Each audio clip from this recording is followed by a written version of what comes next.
Ruddock, not Robin, a peculiar twist to a celebrated story. I glanced through the looking glass of fame, tomatoes, and forgotten names.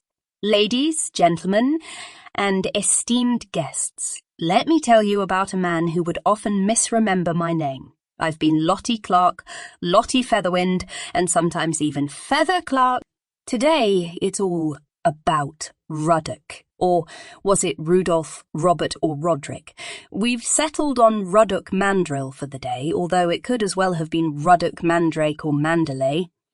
Do you know Ruddock began his journey in the small city of Salisbury, where he was a cherub-faced choir boy singing at Salisbury Cathedral School. I remember seeing him once at a choir rehearsal while visiting my aunt who lived nearby. He honed his love for music at Repton School in Derbyshire, and it wasn't long before his talents took him to the Guildhall School of Music and Drama in London. Here he nurtured his gift and turned it into a melody that echoed in London's West End. How could anyone forget him belting out those notes in Evita?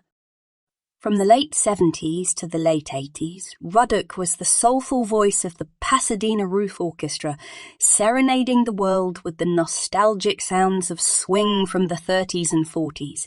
During those years, I was usually on standby backstage, ensuring that the water bottles were full and the towels fresh.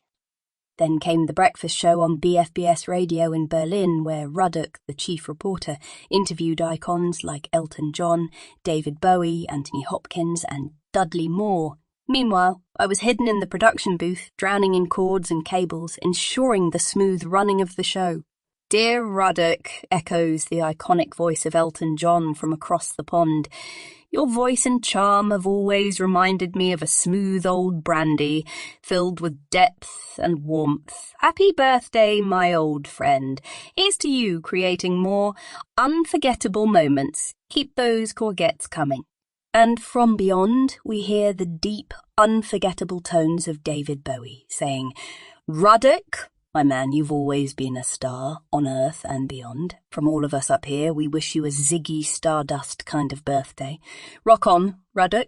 Anthony Hopkins, with his smooth Welsh charm, wishes to the ever-enchanting Ruddock, "May your birthday be filled with joy and your garden filled with the most splendid tomatoes. From one old boy to another, happy birthday."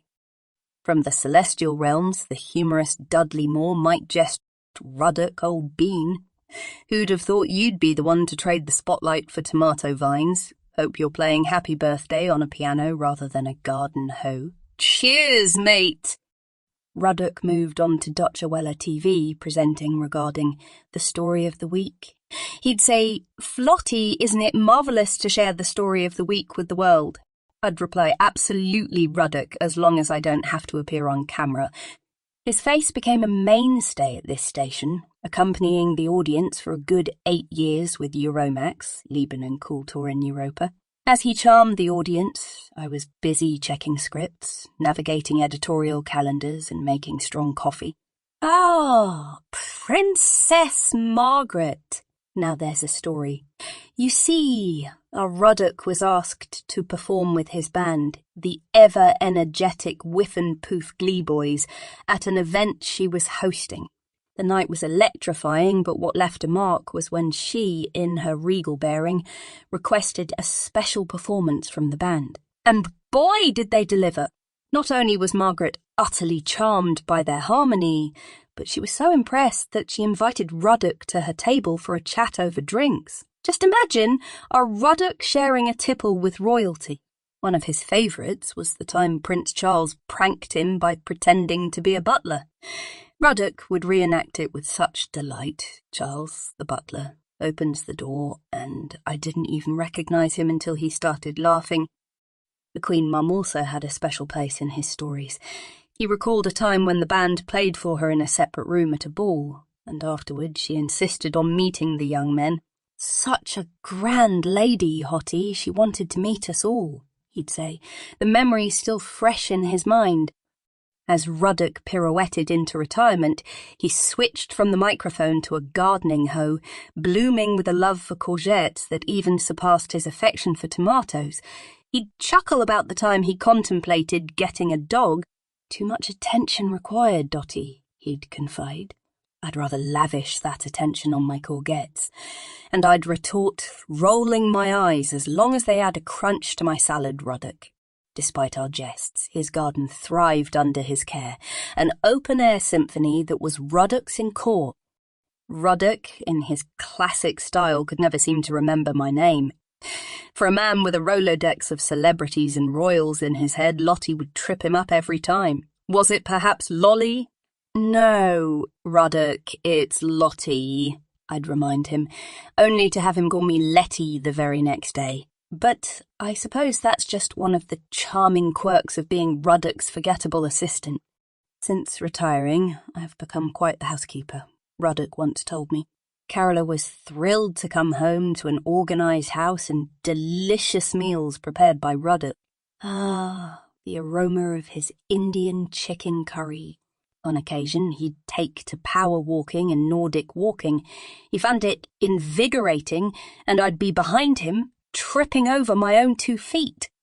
Even in retirement, Ruddock stayed close to the industry.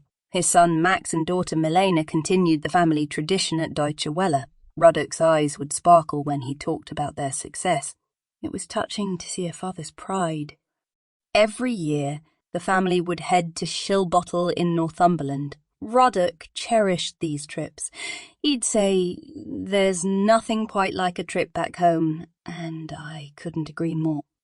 Now, there's a bit of an anecdote attached to his favourite olive green Land's End winter coat.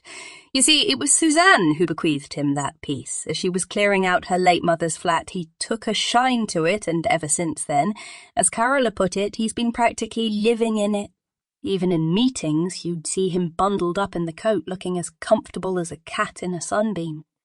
I remember when Mishi told me about this absurd interview he had with Steve Machinsky, Ruddock's colleague.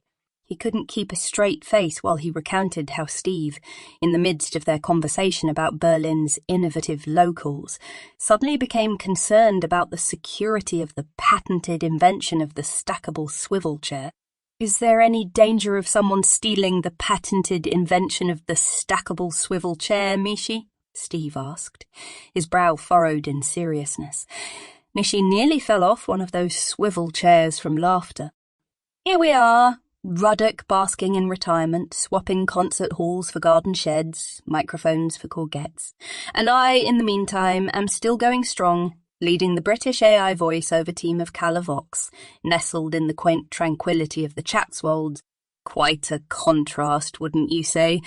But there's a certain charm to our diverging paths. Ruddock, I told him recently, while you're pruning tomatoes, I'm pruning AI voiceovers. It's not so different, you know, to which he'd chuckle and promise to dedicate his next tomato plant to me.